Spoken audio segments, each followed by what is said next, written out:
Now, South Africa's Environmental Affairs Department says young people are an integral part of its biodiversity programs. Young people are the focus of this year's World Wildlife Day. CGTN's Yolisa and Njamela has more.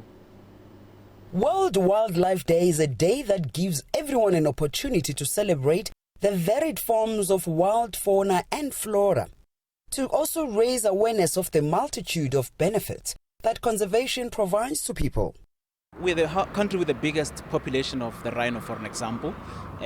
We've got a very active conservation track record in terms of our ability to conserve, but also in terms of also the work that we're doing internationally within this broad space of conservation.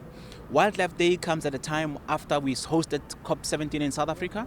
We are the third mega biodiverse country in the world, so we the best qualified people to loudly and proudly celebrate that day. According to the United Nations, vigorous efforts need to be made to encourage young people as the future leaders and decision makers of the world to act at both local and global levels to protect endangered wildlife.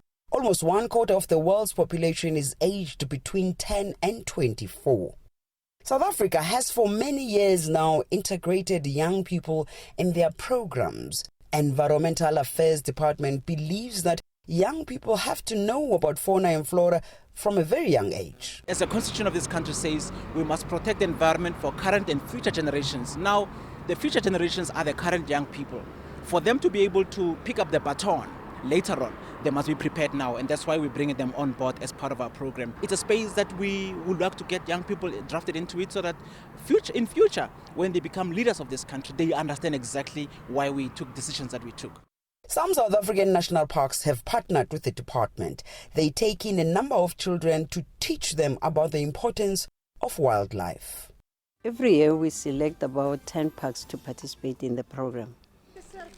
Every one of these 10 parks that we select have to bring in 50 learners at a go.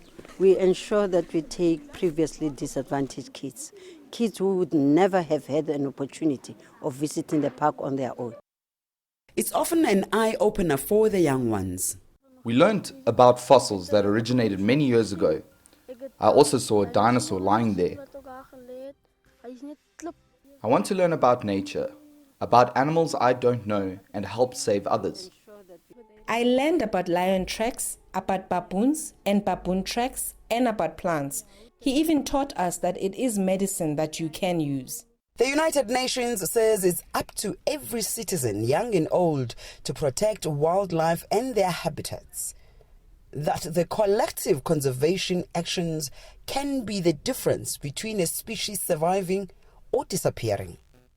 The World Wildlife Day is also a reminder for people to urgently take up the fight against wildlife crime, which has wide-ranging environmental, economic and social impact. Yolisa and Njamela, CGTN, Pretoria, South Africa. Well, staying with this story, let's bring you more now from Vice President of Species Conservation at the African Wildlife Foundation here in Kenya. Dr. Philip Murithi joins me in the studio.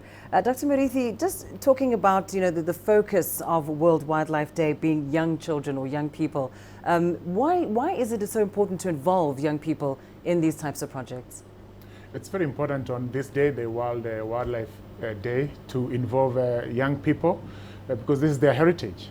And the wildlife and the wildlands of Africa particularly, it's very important in the question of health, people's welfare, the economy, sustainability, whether it is economic sustainability or even generational equity. This is their thing. We borrow it from young people, and it is very important that they get involved at early age, and not just they get involved at being educated about it, but also participating in it. And of course, I mean, can you just give us examples of exactly what Kenya is doing in that regard? Kenya has taken good steps. More could be done, obviously, but we have wildlife clubs, for example. We have people getting involved in cleaning the environment. We have people involvement in wildlife, in conservation. But as I said, more could be done. And this year particularly is important. Wildlife is at a poaching crisis, particularly elephants, rhinos, and other large mammals, and at a risk of extinction. And this is really the time to involve young people even as we involve older people. And of course, many of these conservation challenges, we can't manage them all on our own. We do need help from other partners, other international companies and organizations. We've seen countries like China play an increasing role in conservation in Africa. Are we seeing a tangible difference from their involvement in conservation? Yes, China is playing a big role. There are tangible benefits. China has provided equipment to conservation bodies in Africa. More can be done. China could do more. I'm really pleased. We are at the African Wildlife Foundation are pleased with China's declaration that it will be ending domestic ivory market by the end of 2017. I wish it could be done earlier. China needs to stop demand not only of elephant ivory, but also of rhino horn, particularly too. China, pertaining to a lot of young people, China could do more to give us resources and work in collaborative manner with the African states in terms of ensuring that not only the wildlife species are conserved well, but also the wildlands and other natural resources. As China gets more involved in infrastructure development and gets more involved with the sustainable development of Africa, China has a big role to play to make sure that wildlife plays its role in the sustainable development of our continent. Indeed. Thanks very much, Dr. Murithi, joining us here in studio. Here's from the Africa Wildlife Foundation.